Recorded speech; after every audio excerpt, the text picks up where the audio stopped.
30년 직장 생활을 마치고 퇴직금 7억을 받았습니다. 그런데 이 돈을 어디에 넣어야 할지 막막하더라고요. 주변에서는 부동산에 투자하라, 주식을 사라, 예금하라는 등 조언이 쏟아졌습니다. 하지만 저는 고민 끝에 한 가지 결정을 내렸고 지금은 그 선택이 최고였다고 확신합니다.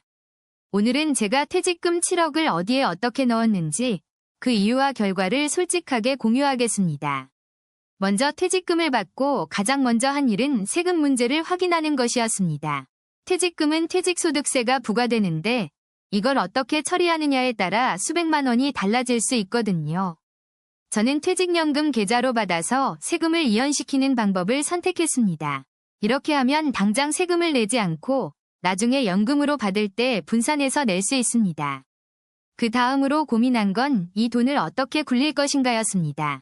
7억이라는 큰 돈을 한 곳에 몰빵하는 건 위험하다고 판단했습니다.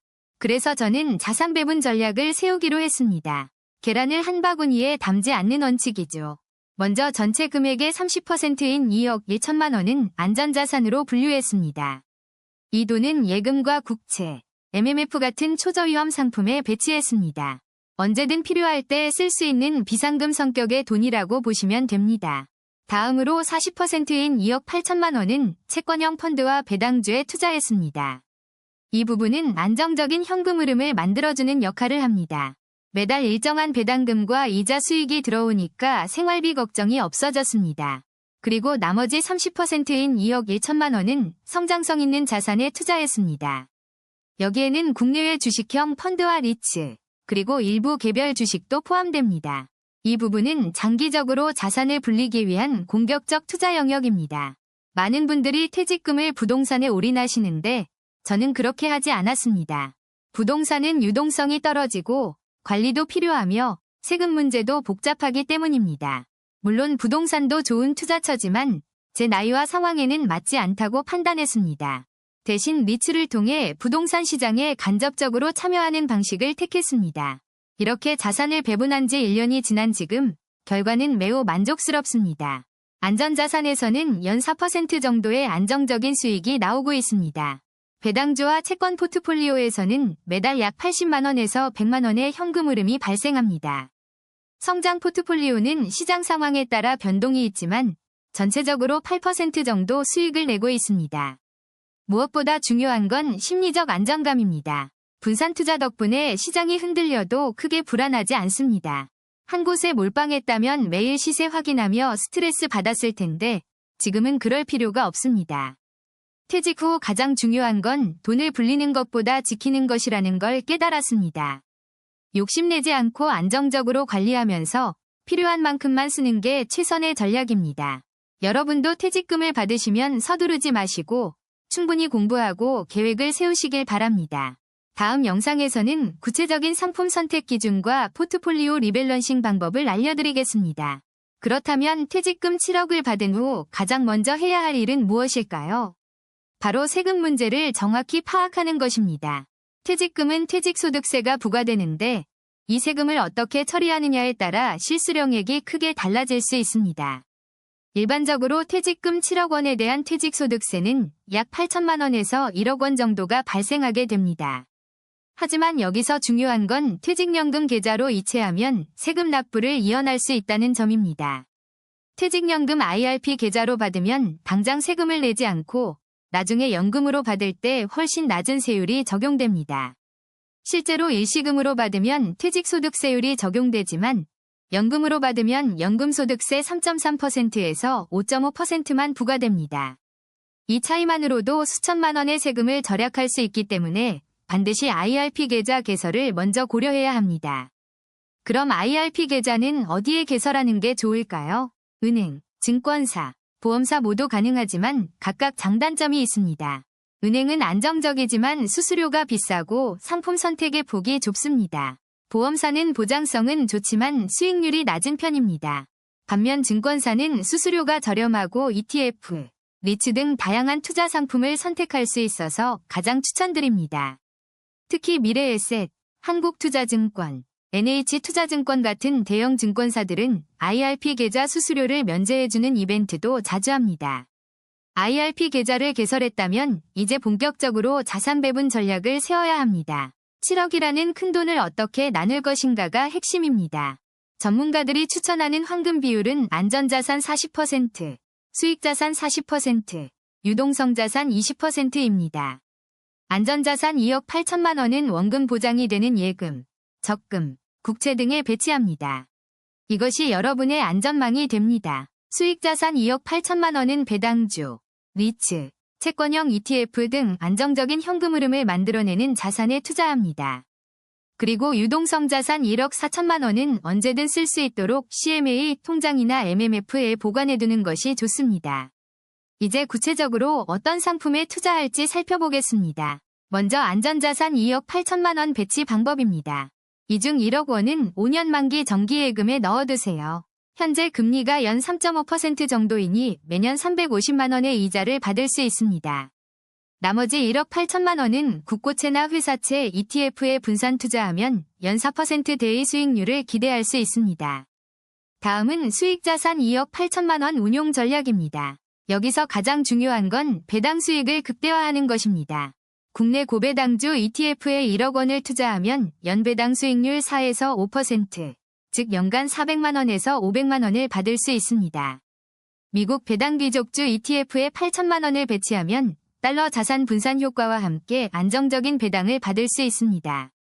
그리고 리츠 ETF에 1억 원을 투자하면 부동산 임대 수익을 간접적으로 받는 효과가 있어 월세처럼 현금 흐름이 생깁니다. 이렇게 배치하면 매달 약 100만 원에서 150만 원 정도의 배당금과 이자 수익이 통장으로 들어오게 됩니다. 유동성 자산 1억 4천만 원은 증권사 CMA 계좌에 보관하면 연 2.5% 정도의 이자를 받으면서도 언제든 인출 가능합니다.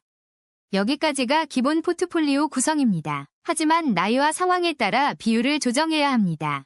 만약 50대 초반이라면 수익자산 비중을 50%까지 높여서 좀 더 공격적으로 운용할 수 있습니다. 반대로 60대 후반이라면 안전자산 비중을 60%까지 높여서 원금 보존에 더 집중하는 것이 현명합니다.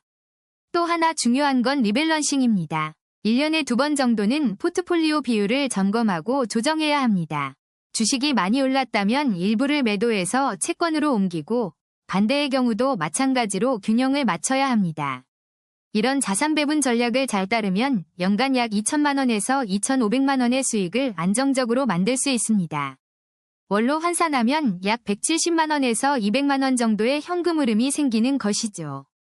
이 정도면 국민연금과 합쳐서 부부가 월 300만 원 이상의 소득을 확보할 수 있어 노후가 훨씬 안정적입니다. 다음 파트에서는 퇴직금으로 절대 하면 안 되는 투자와 실제 성공 사례를 자세히 알려드리겠습니다. 지금까지 퇴직금 7억 원의 현명한 자산 배분 전략에 대해 알아봤습니다. 다음 영상도 꼭 시청해주세요. 그렇다면 실제로 퇴직금 7억을 어떻게 배분하는 것이 가장 현명할까요? 지금부터 구체적인 전략을 말씀드리겠습니다. 먼저 전체 금액의 30%인 약 2억 1천만 원은 즉시 사용 가능한 안전자산으로 확보해야 합니다. 이 금액은 예금 자보호가 되는 은행 예적금에 분산해서 넣어두는 것이 가장 안전합니다. 5천만 원 한도 내에서 여러 은행에 나눠 예치하면 원금 보장을 받을 수 있습니다. 다음으로 40%인 2억 8천만 원은 안정적인 수익을 추구하는 채권형 자산에 투자합니다. 국채나 우량회사채, 그리고 채권형 펀드가 이 카테고리에 해당됩니다. 특히 만기가 다른 채권을 사다리식으로 구성하면 유동성 관리에도 유리합니다. 1년, 3년, 5년 만기 채권을 골고루 섞어두면 필요할 때마다 현금화가 가능하죠. 나머지 30%인 2억 1천만 원은 성장 가능성이 있는 주식형 자산에 배분합니다. 하지만 개별 종목보다는 인덱스 펀드나 배당주 중심의 포트폴리오를 추천드립니다. 미국 S&P500 지수나 국내 코스피 200 같은 대표 지수에 투자하는 것이 안전합니다. 이렇게 배분하면 연평균 4에서 5%의 수익률을 기대할 수 있습니다. 7억 원 기준으로 계산하면 연간 2,800만 원에서 3,500만 원의 수익이 발생합니다. 월로 환산하면 약 230만 원에서 290만 원 정도의 현금 흐름이 만들어지는 것이죠. 여기에 국민연금이나 개인연금까지 더해지면 노후 생활비는 충분히 확보됩니다. 하지만 많은 분들이 이 단계에서 큰 실수를 하나 저지르게 됩니다. 바로 부동산에 대한 과도한 집착 때문에 전체 자산 배분이 무너지는 경우입니다. 퇴직금 전액을 아파트 한 채에 몰빵하는 순간 유동성은 완전히 사라지게 됩니다. 집값이 오르면 좋겠지만 하락하거나 정체되면 현금 흐름이 전혀 발생하지 않습니다. 게다가 재산세와 관리비 같은 고정비용은 계속 나가기 때문에 오히려 부담이 됩니다. 부동산 투자를 하더라도 전체 자산의 40%를 넘지 않도록 제한하는 것이 중요합니다. 또 하나 주의할 점은 금융기관 직원의 권유를 무조건 따르지 말아야 한다는 것입니다. 그들은 수수료가 높은 상품을 우선적으로 추천하는 경향이 있습니다. 연금보험이나 변액보험 같은 복잡한 상품은 수수료 구조를 꼼꼼히 확인해야 합니다. 실제로 많은 상품들이 초기 5년간 수익의 대부분을 수수료로 가져가는 구조입니다. 따라서 수수료가 낮은 ETF나 인덱스, 펀드를 직접 매수하는 것이 훨씬 유리합니다. 자산 배분을 완료했다면 이제 정기적인 리밸런싱 계획을 세워야 합니다. 시장 상황에 따라 주식 비중이 늘어나거나 채권 비중이 줄어들 수 있기 때문입니다. 6개월에 한 번씩 원래 비율로 되돌리는 작업을 해주면 리스크 관리가 가능합니다. 이 과정에서 수익이 난 자산을 일부 매도하고 저평가된 자산을 매수하게 됩니다. 결과적으로 저점 매수 고점 매도의 원칙을 자연스럽게 실천하게 되는 것이죠. 마지막으로 세금 문제도 반드시 고려해야 합니다.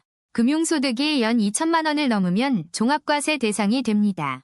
따라서 배우자와 자산을 분산하거나 비과세 상품을 활용하는 전략이 필요합니다. ISA 계좌나 연금저축 같은 세제 혜택 상품을 최대한 활용하면 세금 부담을 줄일 수 있습니다.